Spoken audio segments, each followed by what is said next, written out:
शुक्रवार को राज्य के मुख्यमंत्री और वित्त मंत्री देवेंद्र फडणवीस ने वित्तीय वर्ष 2026-27 के लिए बजट पेश किया।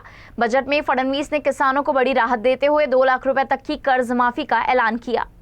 सीएम ने कहा कि राज्य के किसानों के लिए कर्ज माफी योजना चलाने का आश्वासन दिया गया था। इसके लिए समिति का गठन किया गया है। उन्होंने कहा कि 30 सितंबर 2025 तक फसल ऋण बकाया होने वाले पात्र किसानों को 2 लाख रुपए तक कर्ज माफी देने वाली पुण्य श्लोक अहिल्या देवी होळकर किसान कर्ज माफी योजना घोषित कर रहे हैं। राज्यातील 30 सप्टेंबर 2025 रोजी पीक कर्ज थकीत असणाऱ्या पात्र शेतकऱ्यांना 2 लाख रुपयापर्यंत कर्जमाफी देणारी पुण्यश्लोक अहिल्यादेवी होळकर शेतकरी कर्जमाफी योजना मी आज जाहीर करीत आहे।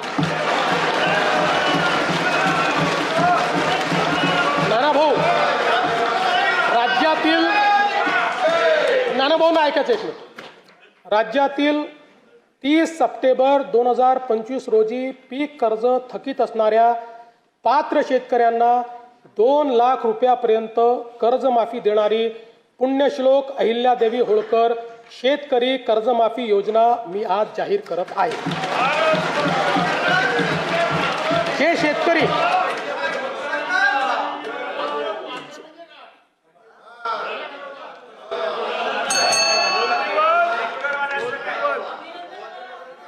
तुम्ही पण जाहीर केलं तर पात्रच म्हटलं होतं, पात्रच म्हणावं लागतं, अपात्रांना देता येत नाही।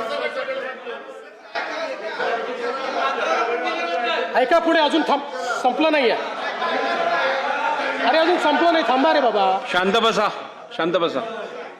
जे शेतकरी कर्ज घेऊन नियमित परतफेड करतात अशा शेतकऱ्यांना प्रोत्साहन देण्याच्या हेतूने नियमित कर्ज परतफेड केलेली असल्यास अशा पात्र शेतकऱ्यांना 50,000 रुपयापर्यंत प्रोत्साहनपर लाभ देण्यात येईल। कर्जमाफी तसेच प्रोत्साहनपर लाभ देण्याबरोबर कोकणाला हे जास्त महत्त्वाचं आहे, कारण कोकणातले लोक सगळे कर्ज परत करतात। कर्जमाफी तसेच प्रोत्साहनपर लाभ देण्याबरोबरच राज्यातील बँकिंग यंत्रणा सक्षम असावी यासाठी समितीच्या शिफारसीतील निकषानुसार निर्णय घेण्यात येईल।